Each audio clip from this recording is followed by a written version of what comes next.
So thank you, beloved Gautama Buddha, for this very mystical and beautiful heart form. I have to say this was probably one of the holiest heart streams I've ever experienced. And I think I will watch the video many times once it's edited. As I saw in the atmosphere before he came, thousands and thousands of Buddhas and Bodhisattvas and other divine beings surrounding where he came, which is really a spaceless, timeless place, yet it was everywhere and nowhere in particular. There was just these infinite essences of purity, godliness, all these divine radiances just swirling and twirling, like as we gave this in the first song that we sang. And it was like a recreation of our world in a new realm state of being.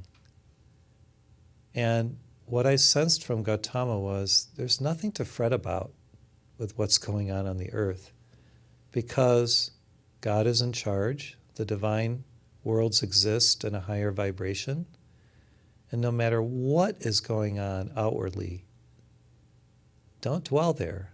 Go into the light, go into your divine presence and state of inner purity and beingness, and you are free in that state. You can commune with any divine being. You can access all wisdom, all truth. You can be just who you are because you're glorious and you're created in God's image. There's nothing really to worry about or to engage in that should cause any discomfort, outer pain, inharmony, and over concern, anxiety of any kind. Does this mean that we are dispassionate? Well, we're disinterested in a higher sense, because in disinterestedness, we're not attached to this world. And in that pure state of being, we abide in our eternal state of God awareness. We still have to walk on the earth, do the things that we must do to live, move and have our being within it. Yet, the world of illusion around us is not the real world, and therefore, all those little things that we seem to be so concerned about, attached to, and worried about are evanescent and don't really matter. What matters is God, the light, pure love, beingness, and the holiness state of who we truly are. And we just have to access that through simple living, natural living, living in our eternality. When we reach that state where we're divinely dispassionate, which is really pure compassion, then all that we require comes to us as we require it. All the people that we are meant to be with, communicate with, live life with, collaborate with, naturally just show up, because it's all pre-planned in one sense. It's predestined in the sense that it was pre-planned, yet it's not predestined in how it will actually outpicture, because we have free will to choose to outpicture things in the highest vibrational way and with the greatest divine frequencies outpictured through our conscious choices.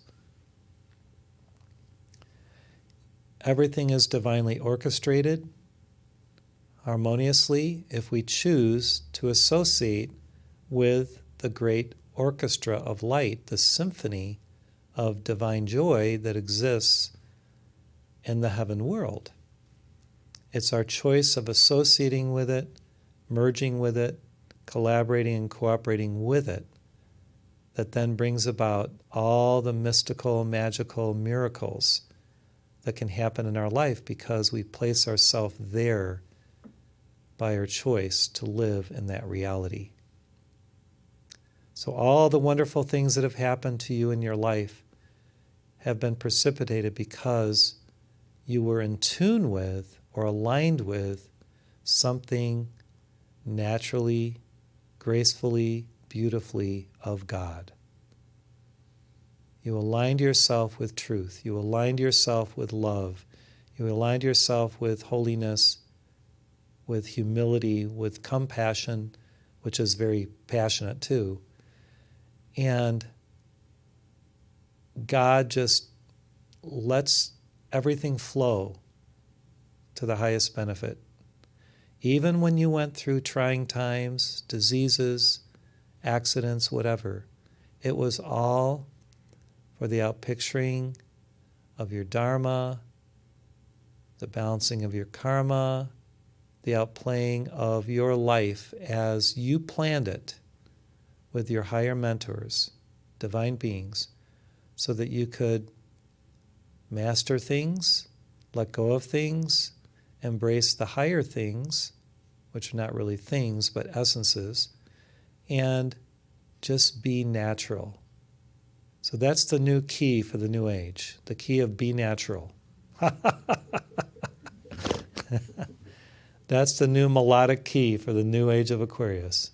Be natural, right, Dean Anderson? And all of you kirtan people out there and all of you singers and composers. That's the joke of Gautama for today. So the key of be natural. Not be flat or be sharp, be natural. You want to be sharp in mind but not sharp in speech, right? And you'd like to be flat in the sense that you flatten the curve of all this craziness going on. Remember they talked about flattening the curve? I mean, my gosh. They should have just been natural the whole time, and then nothing would have been so disparaging and so crazy. But everything was made to be crazy because the media wanted it to be, to divide and conquer us and make us fearful. So in the be natural state, there's no fear. There's no anxiety. Yes, at times there's little urgencies that come up that we have to deal with. You know, if we have children or parents or friends who are, going through something hard, we have to be concerned and we have to share our love and help them. Yet even then, we invoke the angels, the Devic beings, the Buddhas, Bodhisattvas, and they do all the inner work on our behalf that then manifests as this miracle energy that just sweeps away all the darkness, all the overconcern, all the ruminating in harmony that would pull us away from unity into duality. So life becomes divinely enjoyable. You move, live, and have your being in this pure state of just delectable, delicious wonderment of how God is going to broadcast seeds of light through you today. So you wake up every morning, oh God, I am here. Broadcast your seeds of light, your glorious rays, your beautiful harmonic essences through my consciousness, through my vision center, through my heart's love, my mind's wisdom, and the hands of that you will work through to co-create a new world of joy today. Thank you, my Lord. Thank you, my God. Thank you, my all in all. Life can be wonderfully, divinely amorous and glorious. And your love will just continue to explore new things to discover. Your heart will just keep expanding to the point where it's even outside your chest. You can't keep your heart's glory locked into a rib cage. The essences are just expanding out to the entire universe. Have you felt sometimes that your heart was so large and your love practices, your divine love practices, that your heart just merged with the heart of God and your heart encompassed the whole planet. And then you didn't limit it there. You said, well, I might as well just expand it to the solar system, the galaxy, and the universe. And so then your heart is everything. Your heart is God. God's heart lives in you. You live in God's heart. And love is everything. I've had that experience, and some of you have. Starflower's here today. I know she's had it. Randy's here today. Maybe he missed a few of the words of the heartstream, but he was in tune with it. It's hard to drive over the pass at 7 in the morning, you know. God bless you, Randy. Dana's here, Stephen's here, Nancy's here, Christopher's here, Boyd's here, and my beloved Mona's here. I'm here, and you are all here on the broadcast. We're all one. We're just one being with little snowflakes of individual identity that are like cells of one larger being that are expressing some uniqueness of God's eternality. So the more we can return to that state of oneness and live in that, we just love everyone and everything. And there's no differences. There's no he or she or they or them or us or we. It's just I am. And I'd say we are, but I am, we are one. And then politics doesn't matter anymore. Any divisive language doesn't matter. The media definitely doesn't matter anymore. What is the media? It's trying to tell us something. Well, go within. The Master said, we are the new media. You are the new media. What are you broadcasting? What are you illumining the world with of truth, of wisdom, of divine teaching? You are the new media. So don't listen to the crazy media that's trying to just continue to create division, fear, and get you to react to everything. I mean, what is that? Does it really matter? You will feel better. You will get sick less when you don't spend so much time listening to or watching the media.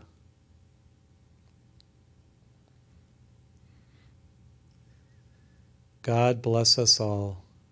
I feel like the service is complete, but we still have time, so we may as well do the long Golden Buddha Rosary for Friday. It's kind of long, and there's a lot of mantras in it, yet we'll be able to meditate while we're doing it and maintain this presence that we feel in Gautama's presence, and just shower light and love around the world. Bless every being. Allow boons and graces to flow through our awareness to everyone that we've ever known and all who have ever known us. And now in the last day of the year, we forgive everyone and everything that we can just let go of and ensconce with light. We forgive ourselves, we forgive others, and we reach the state where there's not even need for forgiveness because no one's ever really done anything wrong in the eyes of God and the perfectionment of the Spirit. So we release everything and just live in love. Now, does that seem too simplistic and too woo-woo? Yeah, a little bit. However, when you reach that state, you realize that that is true reality. And then, because you don't ever hold anyone or anything in a vision or a view that they are imperfect, then there's only perfection and you don't have to forgive because no one ever did anything wrong. Now again, that may seem very simplistic and very woo-woo.